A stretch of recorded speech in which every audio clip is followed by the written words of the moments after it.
ఈ మధ్య జరిగిన పరిణామం ఏంది? Next merit come seniority. మరి మెరిట్ కమ్ సీనియారిటీ ఇష్యూలో అసలు డిస్ప్యూటే లేదు.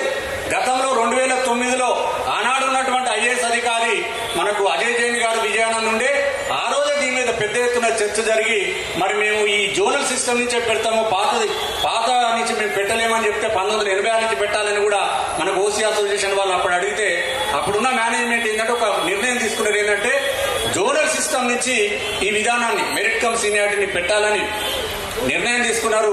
ఆనాడు తెలంగాణ ఉద్యమం వల్ల ఆనాడికి సీనియారిటీ ఫిక్స్ కాలేదు. మరి తర్వాత తెలంగాణ రాష్ట్రం ఏర్పడిన తర్వాత ఆనాడు ఉన్నటువంటి సీఎండీ గారు ప్రభాకర్ రావు గారు మరి ఇతర సీఎండీలను మనం పదే ఒక్క ఏఈలకే కాదు మిగతా అన్ని క్యాడర్లకు కూడా పిలిచి మనం సీరియస్ గా అప్పుడు ఉన్నటువంటి మేనేజ్మెంట్ తోటి మనం ప్రయత్నం చేస్తా ఉన్నాము. వాళ్ళు ఈ ఎలక్షన్స్ ఉన్నాయి, ఎలక్షన్ తర్వాత కాగానే చేస్తామని చెప్పి మనకు హామీ ఇవ్వడం జరిగింది. అంటే చాలా సార్లు ఆల్రెడీ మెరిట్ కమ్ సీనియారిటీ కొన్ని క్యాడర్లకు ఇంప్లిమెంటేషన్ కూడా జరిగిపోయింది. మరి మనకు ఆనాడు జరిగినటువంటి బీఆర్ఎస్ ప్రభుత్వంలో జరిగినటువంటి ఆనాడు అన్యాయం జరిగింది. మరి ఈ రోజు కాంగ్రెస్ ప్రభుత్వాన్ని మనం అందరం కూడా గెలిపించుకోవడం జరిగింది. కాంగ్రెస్ ప్రభుత్వం రాగానే మనం ఒక మంచిగా అనుకున్నది ఏంది, ఇమీడియట్ గా ఐఏఎస్ అధికారులని నియమించారు.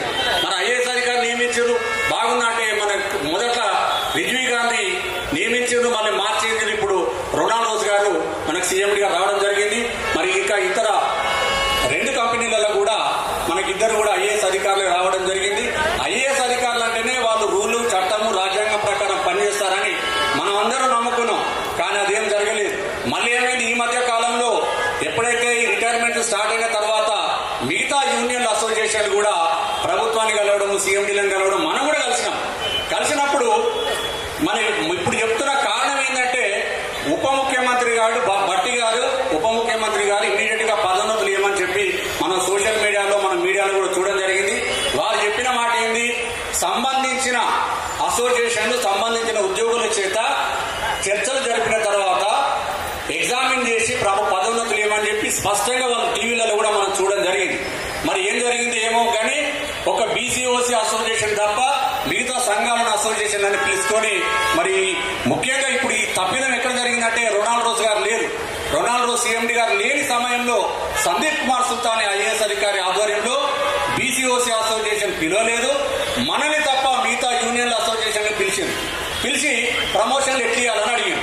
ఈ అసోసియేషన్లు మొన్నటిదాకా ఏం చెప్పినాయంటే కండిషన్లు పెట్టిన యూనియన్లు అంటే రూలు చట్టము రాజ్యాంగం ప్రకారం పనిచేయాలి. మరి ఇష్టం ఉన్నట్టు తెచ్చుకుంటా పోతే ఏమైంది, ఉద్యోగుల విభజన మనం చూసినాం. కండిషన్ల పేరు మీద ఇల్లీగల్ ప్రమోషన్లు ఇస్తే ఏమైతాయి, రివర్షన్లు అయిపోయారు.